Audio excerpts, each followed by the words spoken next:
नमस्कार, स्वागत है आपका कमोडिटी निवेश में, जहां हम आपको कमोडिटी से जुड़े तमाम सवालों के जवाब देंगे। साथ ही कमोडिटी मार्केट में ट्रेडिंग रणनीति बनाने में भी हम आपकी मदद करेंगे।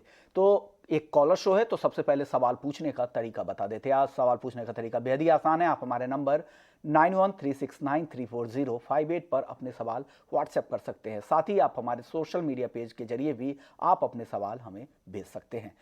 कोई भी सवाल अगर आज इस शो में शामिल नहीं कर पाए तो फिर से कल बजट है, कल तो शो नहीं होगा, लेकिन फिर से बुधवार को आपके सभी सवालों के जवाब इस शो में हम देने की कोशिश करेंगे। चलिए शुरुआत कर लेते हैं। सबसे पहले गेस्ट का परिचय करवा दें। हमारे साथ नवनीत दमानी जी हैं मोतीलाल ओसवाल से, और साथ ही मनोज जैन साहब हैं पृथ्वी फिनमार्ट के। आप दोनों ही मेहमानों का ईटी नाउ स्वदेश पर स्वागत है। सबसे पहले बात आज कच्चे तेल की होगी। जिस तरह की रफ्तार कच्चे तेल में बनी हुई है, हालांकि दिन के ऊपरी स्तरों से थोड़ी अब कमजोरी आई है, लेकिन अभी भी मजबूती के साथ ही कारोबार हो रहा है। मनोज जी, क्या लग रहा है 6550 के आसपास? अब आज जो शुरुआती तेजी के बाद जो नीचे आया है, क्या यहाँ पे खरीदारी करनी चाहिए क्या? नमस्कार यशमोहन जी, बिल्कुल यहाँ पे जो ट्रेंड है वो पॉजिटिव ही बना हुआ है। जिस तरह से यूक्रेन और रशिया को लेकर के जो तनाव देखने को मिल रहा है, उसके चलते यहाँ कच्चे तेल की कीमतें इंटरनेशनल मार्केट में प्रीमियम पे बनी हुई है। हमने 7 वर्षों के ऊपर जो है कच्चे तेल की कीमतों को निकलते हुए देखा है। इंटरनेशनल मार्केट में लगातार छठे सप्ताह हमने जो है पॉजिटिव टेरिटरी में कीमतों को जाते हुए देखा है, और एक अच्छे सस्टेनेबल वॉल्यूम के साथ हायर लेवल्स पे जो है कीमतें सस्टेन हो रही है। दूसरा, यहाँ डिमांड भी बेहतर बनी हुई है। जिस तरह से ओमाइक्रॉन के जो इफेक्ट्स है वो कम होते हुए दिख रहे हैं, तो कहीं ना कहीं वहां से भी कीमतों को सपोर्ट मिल रहा है।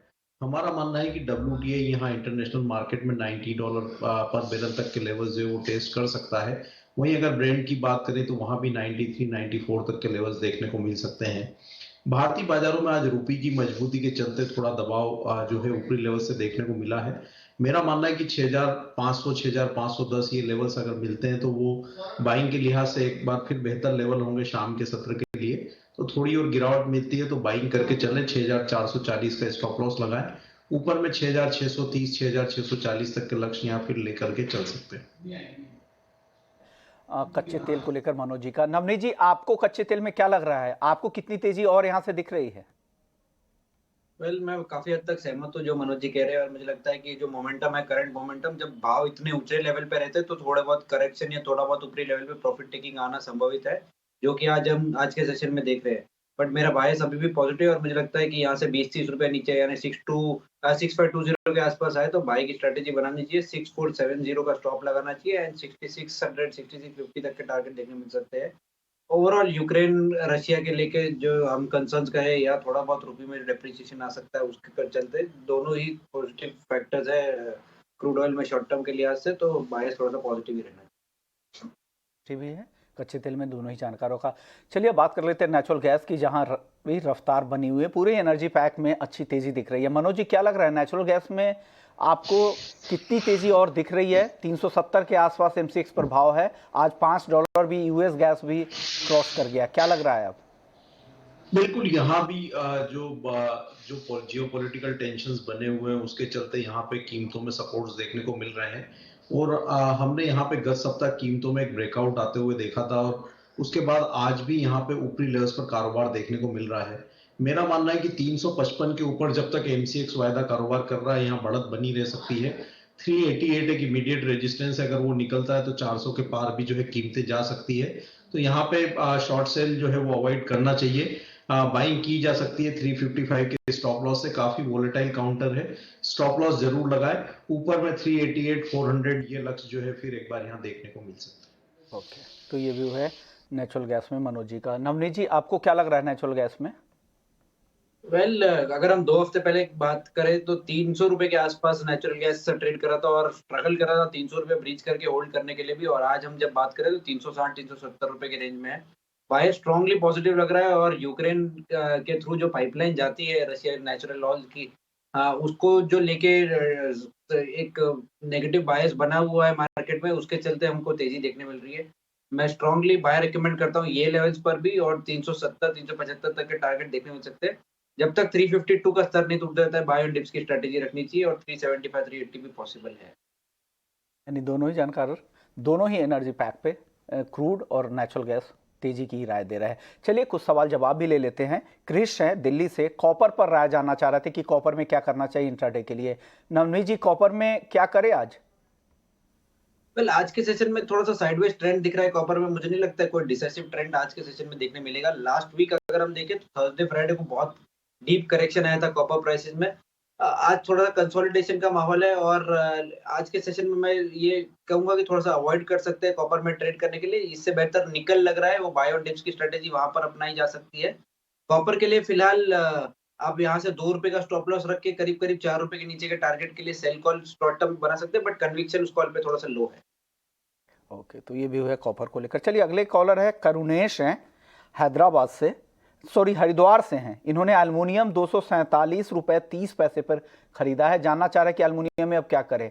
मनोज जी, क्या करना चाहिए? इनकी कॉल सही है ₹247.30 पर?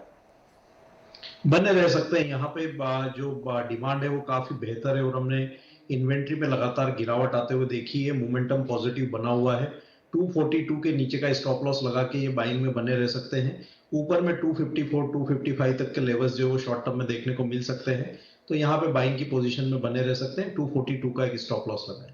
ओके, तो आप बाइंग की सलाह यहाँ पे आप बने रह सकते हैं। आपने जो खरीदा है अपने कॉल्स के साथ बने रह सकते हैं। इनको लग रहा है कि ये तेजी और आगे जा सकती है और आपके लिए ये ट्रेड प्रॉफिटेबल हो सकता है। ये नवनीत जी, अगर एल्युमिनियम ये ट्रेड इन्होंने ₹247.30 पे किया है तो स्टॉप लॉस क्या लगाना चाहिए इनको? आपसे स्टॉप लॉस पूछ लेता हूँ। पर मेरे हिसाब से यहाँ से ₹2 नीचे 242 241 के बीच का कोई स्टॉप लॉस रखना चाहिए। एल्यूमिनियम में काफी स्ट्रेंथ देखने मिल रही है और निचले लेवल से जो बाउंस आता है वो करीब करीब इंटरनेशनल लेवल पे $100 का बाउंस देखने मिल रहा है। यानी यहाँ पे डोमेस्टिक में 5 से ₹5.5 का इजाफा होता है। तो मेरे हिसाब से 248 252 बहुत स्ट्रॉन्ग प्रोबेबल टारगेट्स है और जब तक 241 नहीं टूट जाता है तब तक बाय ऑन डिप्स की स्ट्रेटेजी रख सकते हैं। ओके, तो ये व्यू है आपके लिए करुणेश जी। चलिए अगले कॉलर का सवाल ले लेते हैं। महेश है हैदराबाद से, सोने चांदी पर राय जानना चाह रहे हैं। मनोज जी, क्या करना चाहिए गोल्ड सिल्वर में आज इनको? सोना यहाँ पे साइडवेज रह सकता है। हमने गत सप्ताह जो है यूएस फेडरल रिजर्व के हॉकीज स्टेटमेंट के बाद एक बड़ी गिरावट देखी थी। कल यूनियन बजट भी आने वाला है और यहाँ ड्यूटी को लेकर के काफी अनिश्चितताएं बनी हुई है। तो मेरा मानना है कि गोल्ड में कोई भी ट्रेड यहाँ अवॉइड करना चाहिए। अगर सोना और चांदी दोनों में से कहीं ट्रेड लेना हो तो प्रेफरेंस जो है वो सिल्वर को रहेगा। जिस तरह से बेस मेटल्स में बढ़त देखने को मिल रही है उसका सपोर्ट यहाँ चांदी की कीमतों में मिलता हुआ दिखेगा। 61,000 के आसपास यहाँ चांदी में लॉन्ग करना चाहिए 60,600 के स्टॉप लॉस से। कीमतें फिर एक बार 61,800 62,000 तक के लेवल्स 1 से 2 सेशन में दिखा सकती है। तो चांदी में थोड़ा डीप मिले तो वहां बाइंग करें। गोल्ड को कल तक के लिए एक बार अवॉइड करके चलना चाहिए। ओके, गोल्ड कल तक अवॉइड करें, चांदी डिप में खरीदारी की सलाह है। आप और गोल्ड और सिल्वर पर क्या राय देंगे नवनीत जी? कल के सेशन में बजट में मार्केट धारणा ये है कि थोड़ा बहुत इंपोर्ट ड्यूटी में थोड़ा ट्वीकिंग हो सकता है और अगर ऐसा कोई डिसीजन आता है कि गोल्ड में एक शार्प फॉल देखने मिल सकता है तो ऑलरेडी हम गोल्ड प्रेशर इंटरनेशनली भी प्रेशर में देख रहे हैं और डोमेस्टिक इवेंट भी है। तो मुझे लगता है कि गोल्ड में थोड़ा सा साइडवेज ट्रेंड या नेगेटिव ट्रेंड रह सकता है, तो अवॉइड किया जाए। और अगर कोई पोजीशन बनानी है तो 47,700 के आसपास सेल किया जाए। 47,900 का आप स्टॉप लगाइए। 47,400 और 47,100 तक के भी टारगेट देख सकते हैं। साथ ही साथ सिल्वर में अगर हम देखें तो सिल्वर गोल्ड से बेटर लग रहा है बिकॉज बेस मेटल्स में अच्छी स्ट्रेंथ देखने मिल रही है और सिल्वर में जो सपोर्ट आया है वो काफी स्ट्रॉन्ग सपोर्ट के आसपास से थोड़ा सा बाउंस करता हुआ नजर आ रहा है। जब तक बट 62,200 62,500 ऊपरी स्तर पे नहीं टूट जाता है सिल्वर में भी थोड़ा बहुत प्रेशर रह सकता है और 60,500 तक के स्तर एक बार देख सकते हैं। तो इसमें भी एक शॉर्ट टर्म के लिहाज से थोड़ा सा नेगेटिव बायस रहेगा। ओके, तो ये भी है गोल्ड और सिल्वर को लेकर। अगला सवाल भी इनफैक्ट चांदी को लेकर ही है। राकेश है ग्वालियर से, 62,800 रुपये पे चांदी इन्होंने खरीद रखी है। मनोज जी, क्या ये सही ट्रेड है? इस पोजीशन के साथ बने रहे, हालांकि अभी प्रॉफिट में है, ये नहीं नुकसान हो रहा है? ये काफी ऊपर के लेवल पे इन्होंने खरीदी है और स्टॉप लॉस मेंटेन नहीं किया है, लेकिन अभी यहाँ लोअर लेवल्स पर फिर एक बार कीमतें सपोर्ट लेती हुई दिख रही है। 62,800 काफी दूर है, लेकिन मेरा मानना है कि अगले 1 से 2 सेशन में कीमतें एक बार फिर 61,800 62,000 जो है वो लेवल्स दिखा सकती है। तो वो लेवल्स के आसपास एक बार एग्जिट कर सकते हैं। 60,600 का एक स्टॉप लॉस इनको अपनी पोजीशन में लगाना चाहिए। ओके, चलिए अब अगले कॉलर राकेश सिंगल जी का सवाल आया। कॉटन में यहाँ ट्रेंड पॉजिटिव बना हुआ है विष्णु मोहन जी। हमने देखा है कि आइस कॉटन फ्यूचर्स में लगातार बढ़त देखने को मिल रही है और अभी 126 सेंट के आसपास जो है यहाँ पे आइस कॉटन फ्यूचर्स कारोबार कर रहा है। हमारा मानना है कि आइस में कीमतें जो है वो 132-33 सेंट तक भी जो है जा सकती है। भारतीय बाजारों में भी लोअर लेवल से अच्छे सपोर्ट देखने को मिले थे और आज कीमतें यहाँ 37,500 तक के भी लेवल टेस्ट करती हुई नजर आई है। यहाँ पे ट्रेंड जो है वो पॉजिटिव बना रहेगा। भारतीय बाजारों में कीमतें एक बार फिर 38,200 तक के लक्ष्य को जो है टेस्ट कर सकती है, तो यहाँ भी शॉर्ट सेल अवॉइड करना चाहिए। बाय ऑन डिप्स की रणनीति रखना चाहिए। इंटरनेशनल मार्केट काफी पॉजिटिव है और सप्लाई साइड काफी टाइट है, तो मेरा मानना है कि यहाँ पे मोमेंटम जो है वो पॉजिटिव बना रहेगा। ओके, यानी तेजी का रुख बना रहेगा। अगला सवाल किशन नासिक से है, कॉटन केक पर जानना चाह रहे थे। मनोज जी, कॉटन केक में क्या होगा और तेजी आपको यहाँ से दिख रही है कॉटन केक में? कॉटन केक में पिछले कुछ सेशन से हम यहाँ साइडवेज टू नेगेटिव जो है वो ट्रेड देख रहे हैं। जब तक कीमतें 3200 के लेवल के ऊपर क्लोज नहीं देती है, मेरा मानना है कि यहाँ साइडवेज टू नेगेटिव जो है वो ट्रेंड देखने को मिल सकता है। लोअर लेवल्स पर 3040 यहाँ स्ट्रॉन्ग सपोर्ट है। अगर इनको बाइंग का पोजीशन करना है तो थोड़ा डीप का वेट करना चाहिए। कहीं भी कीमतें अगर 3040 के आसपास आए तो वहां खरीदारी की जा सकती है। ऊपर में 3200 एक स्ट्रॉन्ग रेजिस्टेंस बना हुआ है, अगर उसके ऊपर क्लोजिंग आती है तो फिर यहाँ मजबूती देखने को मिलेगी, नहीं तो 3040 से 3200 की रेंज में ट्रेड देखने को मिल सकता है। चलिए, एक दर्शक सवाल भेज रहे हैं जीरे पर, नाम इन्होंने नहीं भेजा है। मनोज जी, क्या लग रहा है जीरे में लगातार तेजी है, 19,500 के आसपास एनसीडीएक्स पर आज भाव है, क्या करना चाहिए जीरे में इनको? जीरे में हमने देखा है कि कमोडिटी एक रेजिस्टेंस के आसपास ट्रेड कर रही है। ऊपर में 19,800 19,900 एक स्ट्रॉन्ग रेजिस्टेंस है और हमने लोअर लेवल से अच्छा रनअप इस कमोडिटी में देखा था। हमारा मानना है कि यहाँ शॉर्ट टर्म में एक प्रॉफिट बुकिंग जो है इस कमोडिटी में देखने को मिल सकती है, तो फ्रेश बाइंग के लिए थोड़े डीप का वेट करना चाहिए। कीमतें कहीं भी अगर 19,000 18,800 की रेंज में आए तो वो बाइंग के लिहाज से बेहतर लेवल होंगे। अभी यहाँ पे प्राइजेस थोड़े ओवर स्ट्रेच्ड है, तो ये लेवल पे बाइंग अवॉइड करना चाहिए। अगर किसी का लॉन्ग का पोजीशन है तो एक बार मुनाफा वसूली यहाँ की जा सकती है। और टर्मरिक में क्या है मनोज जी व्यू आपका? टर्मरिक में यहाँ मोमेंटम पॉजिटिव है। यहाँ पे भी जो है बाय ऑन डिप्स की रणनीति रख सकते हैं 10,000 से 9,800 की रेंज में। 9,500 के नीचे का एक स्टॉप लॉस मेंटेन करें। शॉर्ट टर्म में कीमतें फिर एक बार यहाँ 11,000 तक के लेवल्स जो है वो दिखा सकती है, तो टर्मरिक में अच्छा मोमेंटम बना हुआ है, यहाँ डिप्स में बाइंग की जा सकती है। मेरे टर्मरिक आप गिरावट में खरीद सकते हैं, 11,000 का लेवल वापस से दिख सकता है। चलिए, अब कुछ और एग्री मार्केट की बात कर लेते हैं। तो ग्वार को लेकर मनोज जी, ग्वार को लेकर आपका आउटलुक क्या है? हालांकि आज के सत्र में बेहद ही रेंज में ही कारोबार हो रहा है, लेकिन क्या आगे वापस से आपको लग रही है कि तेजी और बढ़ेगी यहाँ से? ग्वार सीट में हमने देखा है कि यहाँ 6,400 के आसपास जो है कमोडिटी में बार बार रेजिस्टेंस देखने को मिल रहा है, लेकिन जिस तरह से कच्चे तेल की कीमतों में मजबूती बनी हुई है, यूएस रिग काउंट्स में भी बढ़ोतरी देखने को मिल रही है, तो कहीं ना कहीं यहाँ गम की डिमांड जो है वो फिर बेहतर हो सकती है। मेरा मानना है कि ग्वार सीट में यहाँ ये 6,300 से 6,320 के रेंजेस में बाइंग के लिहाज से अच्छे लेवल हैं, बाइंग कर सकते हैं। ऊपर में फिर एक बार 6,440 6,500 ये लेवल शॉर्ट टर्म में देखने को मिल सकते हैं, तो ग्वार सीट में यहाँ लोअर लेवल्स पर बाइंग की जा सकती है। ओके, चलिए, एक और सवाल गोल्ड पर आ रहा है। इन्होंने नाम तो अपना नहीं भेजा है। 46,000 रुपए पे गोल्ड इनकी बाइंग है, और नहीं, बाइंग नहीं है, ये जानना चाह रहे हैं कि 46,000 गोल्ड कब तक आ सकता है। अभी अभी इन्होंने सवाल भेजा। नवनीत जी, आपको लग रहा है कि 46,000 नीचे की तरफ गोल्ड आ सकता है? मुझे एक्चुअली अगर देखा जाए तो अगर कोई इंपोर्ट ड्यूटी कट नहीं आती है तो मुझे नहीं लगता है कि 46,400 के लेवल आपको डोमेस्टिक लेवल पे देखने मिलेंगे। बट अगर कोई भी ड्यूटी के ऊपर ट्वीकिंग आती है कल के बजट में इंपोर्ट ड्यूटी के ऊपर, तो शायद ये लेवल कल के सेशन में भी आपको देखने मिल सकता है। हालांकि मेरे मानना ये नहीं है कि ऐसा कुछ होगा, बट फिर भी कल के सेशन का उनको वेट करना चाहिए। उम्मीद है तो अगर ऐसा होगा तो उनको उस लेवल पे भी बाइंग मिल सकती है। देखिए, उम्मीद है, हालांकि इस बार ड्यूटी कट की उम्मीद तो नहीं आ रहा है, ऐसे सोर्सेस बता रहे हैं। इस बार गोल्ड सेविंग अकाउंट से रिलेटेड कुछ बड़े फैसले बजट में आ सकते हैं। चलिए, बजट की बात हो रही है तो हमारे साथ एनसीसीएल के एमडी और सीईओ सिराज चौधरी साहब भी है। सर, स्वागत है आपका ईटी नाउ स्वदेश पर। सर, बजट बिल्कुल तैयार है और कल पेश भी होने वाला है। ऐसे में आप लोग क्या उम्मीद कर रहे हैं एग्री सेक्टर के लिए, और खास करके आप अपने सेक्टर के लिए, वेयर हाउसिंग के लिए क्या उम्मीद कर रहे हैं? क्या एग्री इंफ्रा पे इस बार सरकार का फोकस रहेगा और कुछ बड़े ऐलान आपके सेक्टर के लिए हो सकते हैं क्या? एग्रीकल्चर कृषि के लिए ऐलान तो मेरी राय में जरूर होंगे। बहुत बड़े नहीं होने की उम्मीद है, क्योंकि एग्रीकल्चर एक ऐसा क्षेत्र है जिसमें सरकार साल भर कुछ न कुछ चेंजेस लाती रहती है, इंसेंटिव्स लाती रहती है। पिछले साल भी एग्रीकल्चर इंफ्रास्ट्रक्चर फंड हुआ और कई जगह जो सेस लगाए गए जो कि एग्रीकल्चर के लिए फंड को क्रिएट करने के लिए किए गए। मगर मेरा मानना है कि जो 2-4 प्राथमिकताएं हैं एग्रीकल्चर के लिए, देश में कृषि को बढ़ावा देने के लिए और सही रास्ते पे लाने के लिए, उनके संबंध में सरकार कुछ कर सकती है। जैसे कि एक ये तो कहा जाए कि प्रोडक्टिविटी या उत्पादन बढ़ाने के लिए जो टेक्नोलॉजी है, R&D में बहुत दिनों से बात चल रही है कि जितना इन्वेस्टमेंट या जितना पैसा लगना चाहिए वो नहीं लग रहा है, तो R&D के लिए पैसा आने की उम्मीद है। दूसरी, बहुत दिनों से ये बात चल रही है कि क्रॉप डाइवर्सिफिकेशन होना चाहिए। सरकार ने जो 3 फार्म लॉज लाए थे उनके पीछे भी कहीं ये एक आशा थी कि किसान को चावल और गेहूं के रास्ते से हटा के और फसलों के पैदावार के लिए बढ़ावा देना चाहिए। तो उसके लिए मैं चाहता हूं या उम्मीद करता हूं कि सरकार कुछ ऐसी फंडिंग का, इंसेंटिव का इंतजाम करेगी, क्योंकि किसान अपने मर्जी से तो एक फसल से दूसरी फसल पे नहीं जाएगा, क्योंकि उसे जहां सबसे ज्यादा फायदा होगा उसे वो वही करेगा, चाहे वो हित में हो या सरकार के लिए सब्सिडी के रास्ते से ज्यादा महंगा पड़ता हो। तो इसलिए उसके लिए कुछ करने की जरूरत है।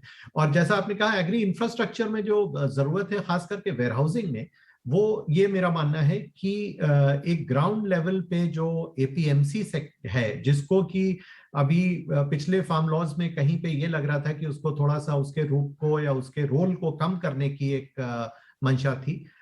मेरा ये मानना है कि उसको स्ट्रेंथन करने की जरूरत है और उनको और कामयाब बनाने की जरूरत है, क्योंकि वही एक फर्स्ट पॉइंट होता है फार्मर के लिए। और APMCs को वेयरहाउसेस से लिंक करके, जिससे कि फार्मर को मौका मिले कि अगर वो समय थोड़ा वेट करके क्रॉप बेचना चाहता है तो उसे सही स्टोरेज मिले। एक WDRA जो वेयरहाउस रेगुलेटिंग एक्ट है, उसकी अभी तक कोई सही तरीके से उसका इस्तेमाल नहीं हुआ है। और उसका एक तरीका यह है कि अगर सारे वेयरहाउसेस को जो कि WDRA में रजिस्टर्ड हैं, उनके जो वेयरहाउस रिसीट होती हैं, जो कहा जाता है इलेक्ट्रॉनिक नेगोशिएबल वेयरहाउस रिसीट, उन पे अगर बैंक की रेट ऑफ फंडिंग में कुछ इंसेंटिव दिया जाए तो उससे वेयरहाउस जो कहा जाए एक फॉर्मलाइज हो जाएंगे। आज प्रॉब्लम ये होती है कि सरकार को पता नहीं चलता है कि देश में किस चीज का स्टॉक कितना है, और एक बार अगर वेयरहाउस फॉर्मलाइज हो जाते हैं तो उससे काफी आसानी हो जाएगी पॉलिसी मेकिंग में भी, और जो वो वेयरहाउस रिसीट्स हैं वो एक सिक्योरिटी और कोलैटरल के रूप में एक अच्छा साधन बन जाएंगी किसान को पैसा बैंक से उठाने के लिए।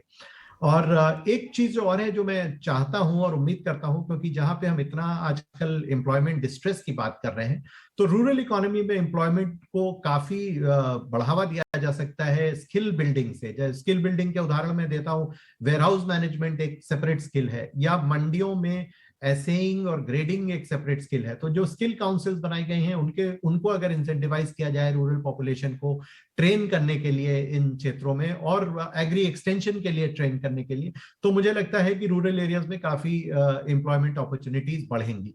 तो एक और चीज जिसको कि गवर्नमेंट को बढ़ावा देना चाहिए, जो बात भी अक्सर हुई है, वो है देश में हम देखते आ रहे हैं लगातार एडिबल ऑयल इंपोर्ट्स बढ़ते जा रहे हैं, और एक 60 से 70% इंपोर्ट जो खाद्य तेल का कंजम्पशन है देश में वो इंपोर्ट से होता है। तो ऑयल सीड कल्टीवेशन के लिए गवर्नमेंट को कोई इंसेंटिव लाना चाहिए। ये मेरी कुछ मंशाएं हैं इस बजट से। सर, एक सबसे बड़ा इशू रहा है कि रूरल जो वेयर हाउसिंग या स्टोरेज को लेकर या कोल्ड स्टोरेज को लेकर वहाँ पे काफ़ी दिक्कतें हैं। तो NCML की तरफ से, नेशनल कमोडिटी मैनेजमेंट सर्विसेज की तरफ से आप लोगों की क्या पहल है? क्या आप ऐसे अनटैप्ड एरिया में जाने की तैयारी कर रहे हैं, या वहाँ पर आपके वेयर हाउसेस सर्विसेज आप दे रहे हैं जो आम ऐसे किसानों को जो अब तक फायदा नहीं मिल पाया, उनके लिए क्या कर रहे हैं आप लोग? हाँ, तो लगभग 800 ऐसी लोकेशंस हैं देश भर में जहां NCML वेयरहाउसिंग सर्विसेज प्रोवाइड करता है।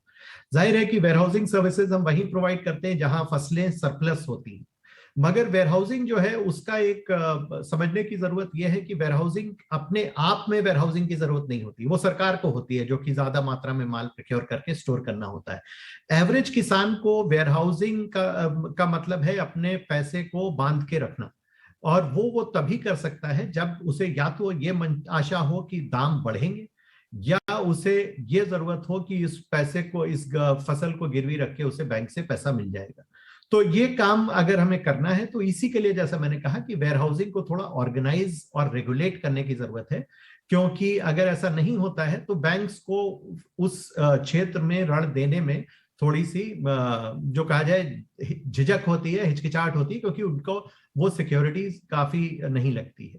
तो एनसीएमएल की कोशिश ये है कि एनसीएमएल एक कोलैटरल मैनेजमेंट बिजनेस में भी है। कोलैटरल मैनेजमेंट बिजनेस जो है वो बैंक्स को फंडिंग देने के लिए जो कहा जाए एक सिक्योरिटी प्रोवाइड करता है, और वो भी एक बिजनेस ऐसा है जिसको रेगुलेट करने की जरूरत है और कानून के तहत लाने की जरूरत है। बिकॉज अभी अगर हम देखें तो क्योंकि काफी पिछले सालों में किसानों या रूरल एरियाज में जो क्रॉप लोन्स दिए गए या क्रॉप के अगेंस्ट लोन्स दिए गए उसमें बैंक्स को काफी नुकसान हुआ, और उसके चलते काफी वो फंडिंग कम हो गई है और उसको एक बार फिर से बढ़ावा देने की बहुत जरूरत है।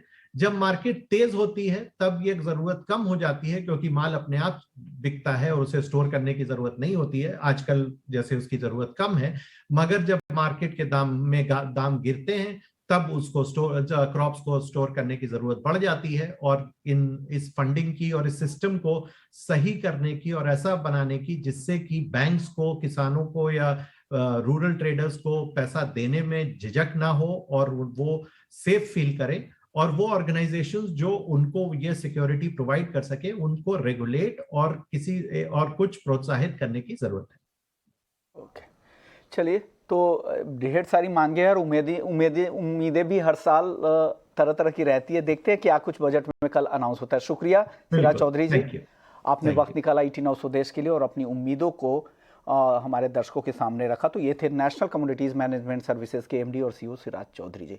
चलिए अब वापस से लौटते हैं वायदा बाजार की ओर, और हमारे साथ मनोज जी और नवनीत जी भी बने हुए हैं। बेस मेटल्स की बात एक बार वापस से कर लेते हैं। नवनीत जी, बेस मेटल्स में निकेल और लेड कैसा लग रहा है आपको आज?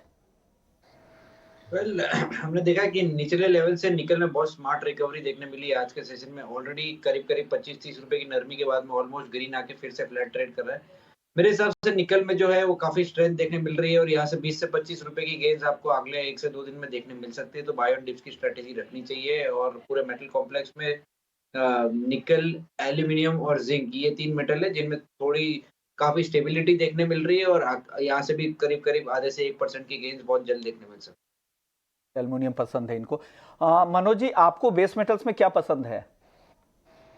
बिल्कुल, बेस मेटल्स में सबसे स्ट्रॉन्ग काउंटर जो है वो निकल लग रहा है, और LME पर हमने देखा है कि कीमतें $22,000 पर मेट्रिक टन के लेवल्स के ऊपर होल्ड कर रही है। वेयरहाउस जो इन्वेंट्री है वो लगातार उसमें गिरावट देखने को मिल रही है। मेरा मानना है कि LME पर कीमतें $25,000 तक के लेवल्स भी जो है जल्दी टेस्ट कर सकती है। उस लिहाज से यहाँ भारतीय बाजारों में शॉर्ट टर्म में 1735 और वो लेवल होल्ड होंगे तो फिर एक बार यहाँ 1770 1780 तक के लेवल्स भी देखने मिलेंगे। तो थोड़ा भी डिप मिलता है कहीं भी 1688 1690 के आसपास, तो वो बाइंग के लिहाज से काफी बेहतर लेवल होंगे। 1660 का एक स्टॉप लॉस लगाकर बाय कर सकते हैं। 1735 का पहला लक्ष्य रखें और उसके ऊपर 1770 तक के टारगेट भी जो है वो लेकर के चल सकते हैं। ओके, तो ये भी हुए निकेल, दोनों ही एक्सपर्ट की जो पहली पसंद है वो निकेल है। शुक्रिया नवनीत जी आपका, मनोज जी आपका, आप दोनों ने वक्त निकाला और दर्शकों के सारे सवालों के जवाब भी दिए और बेहतरीन ट्रेडिंग कॉल्स भी दिए। तो कमोडिटी निवेश में फिलहाल इतना ही, लेकिन आप बने रहिए ET Now स्वदेश के साथ। ब्रेक के बाद मनी मंत्र। नमस्कार।